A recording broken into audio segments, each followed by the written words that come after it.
Again, the flat round discussion will begin by considering the number of traits, because it is true that round characters will have to exhibit more than one trait, but it's also true that flat characters often have a number of distinguishable traits. The key point in the flat round distinction, however, has to do with the kind of relation a character's traits bear to one another. Consider the characters we meet in Vonnegut's story, Harrison Bergeron. Martha is clearly simple, but it's not the fact that she's a simpleton that makes her an instance of a flat character. It is rather that this is all she is, dim-witted. Okay, now let's look at George. George is definitely not a simpleton like Martha, but the recipe by which he is drawn is still quite simple. He's intelligent and thusly tries to trace out implications and notice contradictions. He suffers, but not due to internal contradictions of his nature, but rather because his society is determined, in their pursuit of total conformity, to inhibit his thinking by subjecting him to those periodic and unpredictable distractions through that headset that he's forced to wear. Now, let's take a look at Harrison, the main character of the story. Notice that even Harrison himself counts as a flat character. Even though his outstanding characteristic is that he's, quote, well-rounded, a well-rounded collection of perfections, in fact, the relevant question is, how rich of a personality do we have here? Harrison is simply perfect. Handsome, strong, graceful, brilliant, courageous, and single-minded in his mission. There's no nuance, and there doesn't need to be. We can number his distinguishable traits, but these are all just parts of a whole. He is simply a supremely talented individual.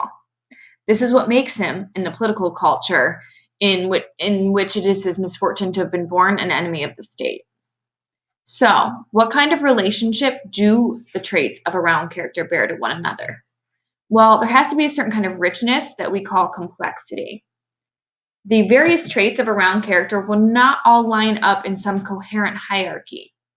Harrison's multifaceted natural excellence expresses itself in physical, intellectual, and moral traits. Within each of these realms, we see a wealth of distinct aspects of excellence. For instance, in the physical realm, he's agile, graceful, swift, strong, and beautiful. Intellectually, he's logical, but also imaginative, with an artistic sensibility. Ethically, he is evidently courageous and resolute, as well as clear-sighted about the rights of individuals to realize their potentials. All these various traits are harmonious and, in the end, reducible to a simple overall formula. They all add up to a characteristic we can sum up under a heading, versatile, natural talent. But a round character, like a complicated personality in real life, tends to suffer internal stress as a result of adhering to values that might conflict or inclinations and appetites that pull in contrary directions, at least in the situations with which the character is confronted in the work. Round characters are often, but not always, characters who are harder to figure out, at least not necessarily, because the author doesn't do a proper job of developing them, but rather because they're too rich to be reduced to a simple formula. This is because when we see them within the situations of the work and analyze their behaviors, their traits not only have to be thought out, but typically turn out to be balled up, tangled, and conflictive. This is the force of the metaphor of depth involved in our idea of roundness. Be careful, though. Don't confuse indecisiveness with internal stress and contradictory traits and values. Note that we can imagine a flat character who is chronically indecisive. This could be his leading trait, his defining essence. Whenever he's faced with a decision, whether to marry, to buy a car, to go to Mexico for a vacation, etc., he ties himself in knots, thinking of a host of pros and cons, and ends up procrastinating his way into a decision by default. The girl leaves in disgust, the car gets sold to someone else, the 2 weeks run out, etc.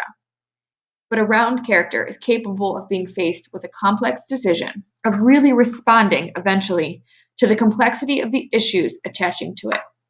A round character is multidimensional in a sense that goes far beyond the perfection of Harrison Bergeron.